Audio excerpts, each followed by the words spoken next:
بطلوا تتنمروا بنفسكم.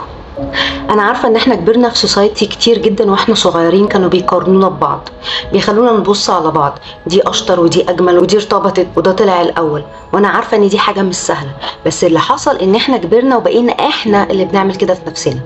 انا اللي بقارن نفسي بالناس، انا اللي بنقد نفسي، انا اللي دايما بجلد ذاتي على كل غلطه صغيره. ما بتعاملش مع نفسي على اني انسان واقول عادي ان انا غلطت، لا طبعا، ازاي اغلط واكبر في الغلطه واجلد في ذاتي. فاللي حصل ان احنا دلوقتي بقينا احنا اللي بنتنمر بنفسنا، احنا اللي بنجلد في نفسنا، واحنا اللي بنقلل من نفسنا، وده بسبب الاصوات اللي احنا نشأنا بتكبر جوه دماغنا. فما ينفعش نبقى احنا والناس علينا.